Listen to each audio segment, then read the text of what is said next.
Well, ladies and gentlemen, it is a pleasure to have Paul Fallone, who's the president of Grassroots North Carolina, joining us. This is a group that is there to protect all of our Second Amendment rights. Paul, welcome to the show. Thank you very much for having me, Bill.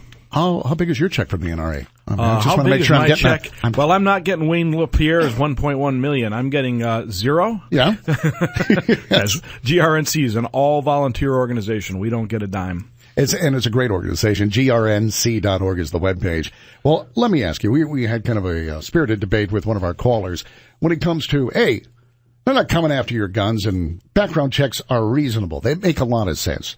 Is the caller right, or is there reason to be somewhat skeptical? Well, let's put it this way. What I teach in my legislative seminars is never assume at any point that any part of this process is honest. All right. Because when we talk about background check bills, for example, there's a lot more to Senate Bill 374 and 649 than simply background checks.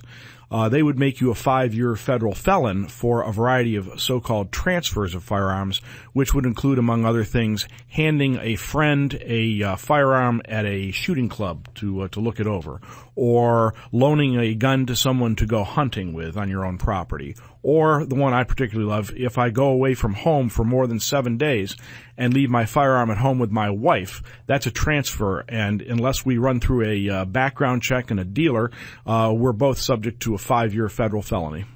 That's incredible. I had no idea that was part of the bill. Well, it's the media only wants you to hear certain parts of what's in these things, and there's a lot more to it than just simple background checks. 919-860-9783 if you'd like to join us in the program. Now would be a great time if you have any questions concerning guns, Second Amendment, and you may absolutely disagree with Paul, and that's cool. That's absolutely fine. I encourage you to call. In fact, David, welcome to the show.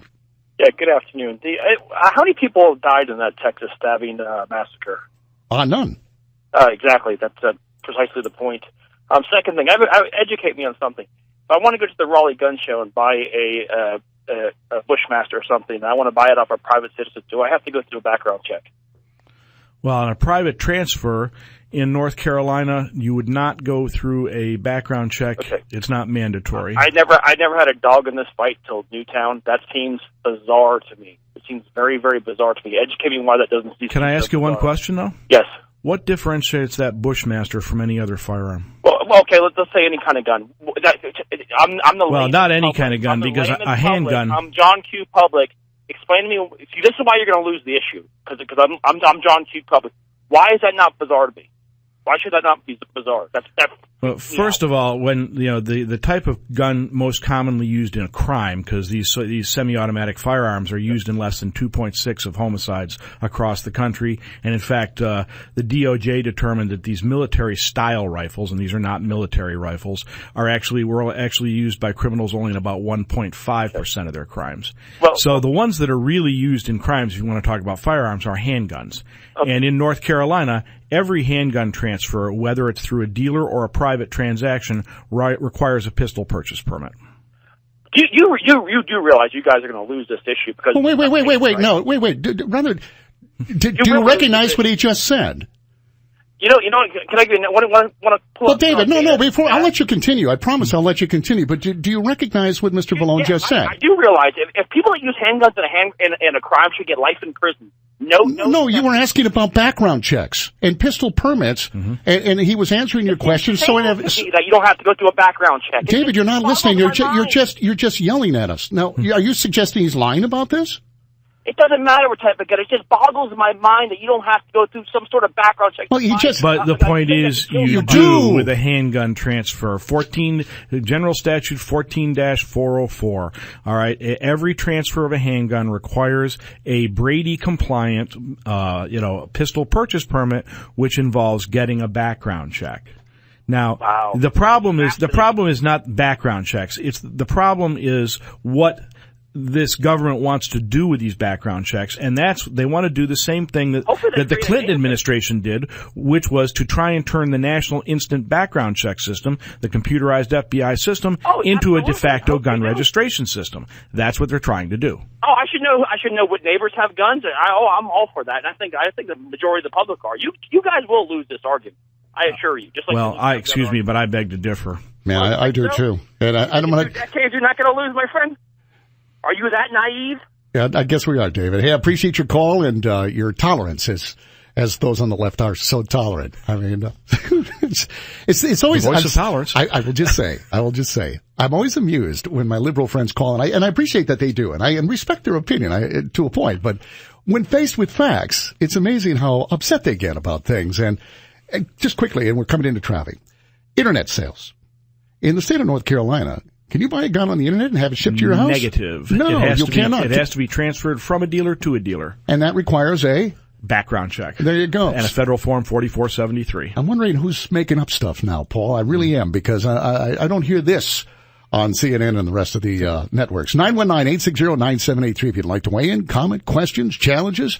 Mr. Paul, 919-860-9783. We're visiting with Mr. Paul Vallone. He's the president of Grassroots North Carolina. The webpage is grnc.org. He's on the front lines, quite honestly, and I hope we have enough time to also get into what the state of North Carolina is doing, because there are a lot of bills out there that I think for a gun owner you're gonna be thrilled about. How many will actually become law, I don't know, but I know you have a meeting tonight too. Is this for anybody who wants to? What's it all about? Yes, it is. It's a forum with the ACLU. We'll see how that works. But tonight at 7:00 at the Advocates for Justice building at 1312 Annapolis Drive, and I'll be debating Gail Neely of North Carolinians Against Gun Violence. Well, that'll be interesting. ACLU has actually come out against the background checks I saw recently, so you might find some common in a limited form. All right. Take your common ground where you can. 919-860-9783. Scott, welcome to the show. Good afternoon, Bill. Hey, Paul, good to have you on that show. Thank you, Scott. Hey, I think one of the biggest problems we have with the people who aren't knowledgeable and they don't understand why we're so against some of this stuff is the lack of enforcement of laws that are currently on the book. I mean, I've looked at some stats that are pretty incredible of, isn't it against the law for a convicted felon to try and get a gun? Oh, yes, absolutely. Right. And they get denied. How many arrests have been made? A handful, as a matter of fact. You're exactly right. Most of the denials that come through the National Instant Check System are actually false denials, and are eventually approved. The few that are, actual denials are almost never prosecuted. Right, and that's part of the problem. I mean, we need some good sentencing laws. I think a couple of years back there were certain cities doing it. Richmond was a pioneer city in enforcing the federal firearms laws. If a criminal committed a crime with a firearm, they were going to prosecute them at the federal level. But that's not being done nationwide, and those are the kind of laws and things we should be enforcing so that people know if they commit a gun, this is it. This is the crime you're going to get sentenced for. But all states aren't doing that. Well, you have to, a lot of this is not state level stuff, right? A lot of it is federal stuff, and you have to ask yourself whether the federal government really wants to prosecute and really wants to enforce these, similar to immigration laws, because quite frankly, the more they're not enforced, the more it gives them a reason for still more gun control. Exactly. I just wanted to make that point. Good point, Scott. I appreciate you calling.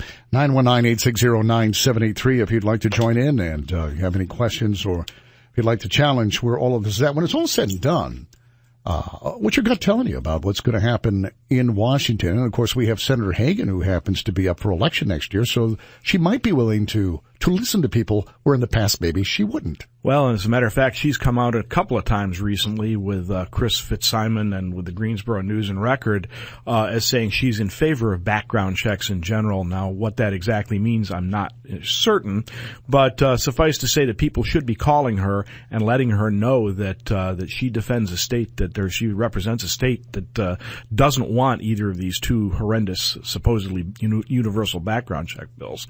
I call them universal gun registration bills, really what they are. But what's going to happen? I have a sense maybe that the Republicans will strike a deal. I wish that were not true, but that's the way it's starting to appear. It looks like this Toomey and Manchin have come up with something where, in essence, if I'm reading this correctly, it's just wording, but it really doesn't change much of anything. But the devil's always in the details, and I don't know what the details are. Do you yet? It just happens. I haven't seen the details of that particular measure yet. I mean, the fact is, it took us days to see the particular details of Senate Bill 379 or 649, the two other background check bills.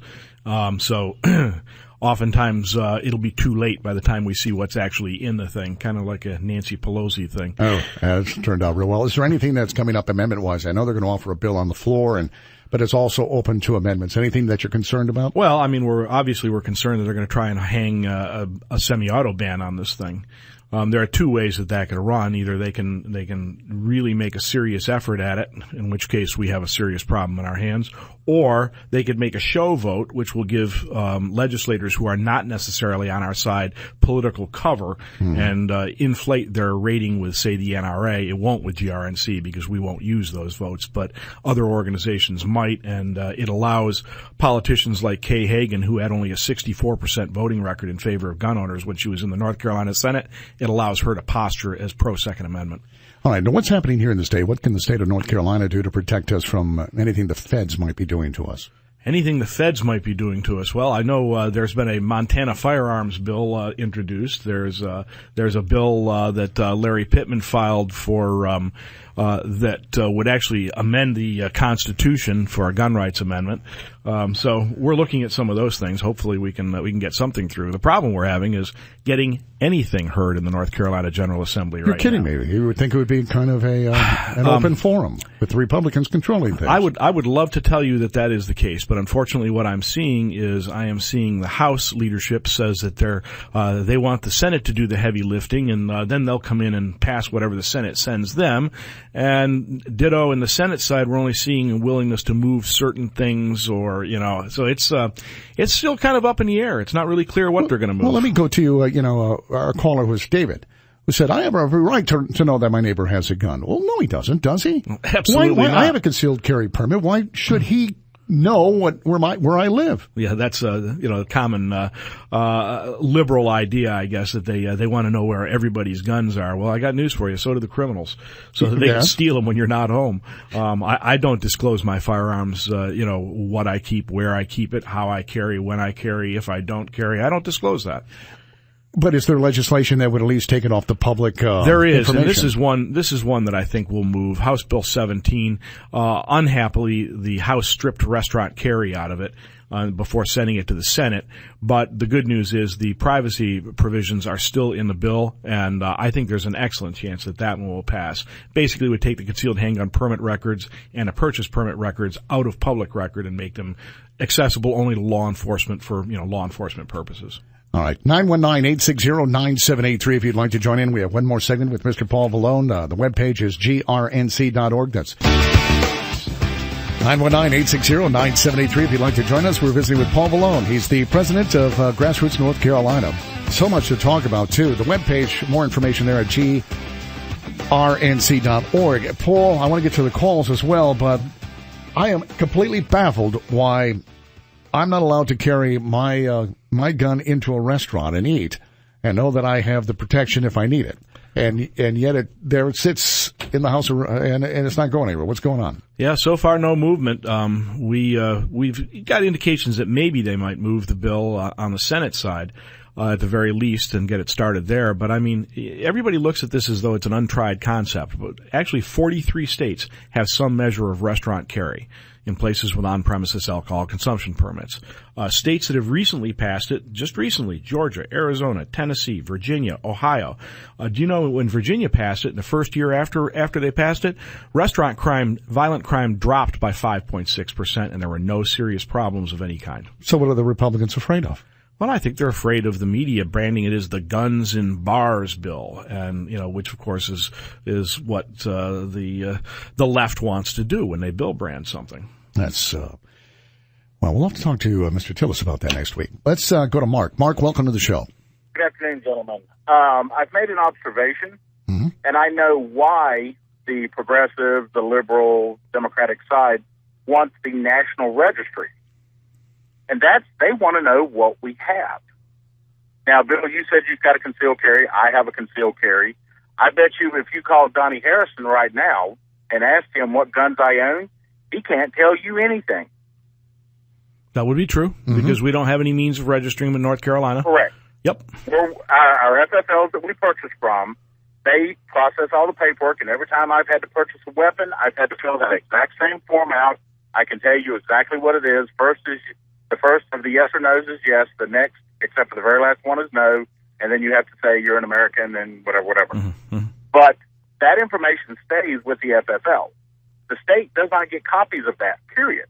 So just because I've gone and gotten a gun permit, and just because I've gone and gotten a concealed carry permit, the state has no idea what weapon or weapons I own.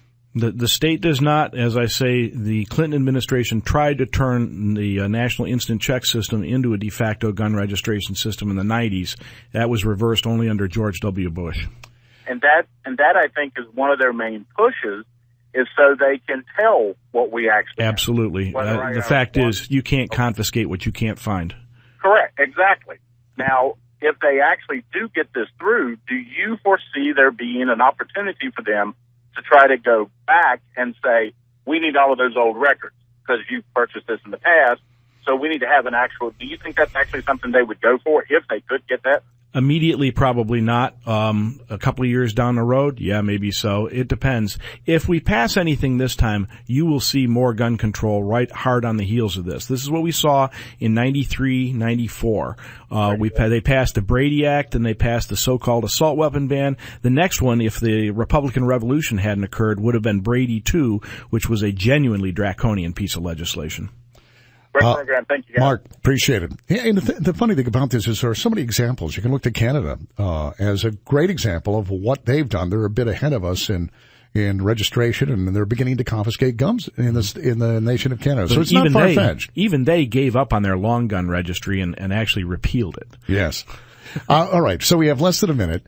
Are you feeling good about things right now, or are you still very, very concerned? I'm still very, very concerned. I have, at a federal level, with the shell game they play with legislation where you never know what's in a bill or which bill is going to get heard, you can never, ever relax. Well, I know you're vigilant, and we appreciate what you do over at Grassroots North Carolina. It's a wonderful organization.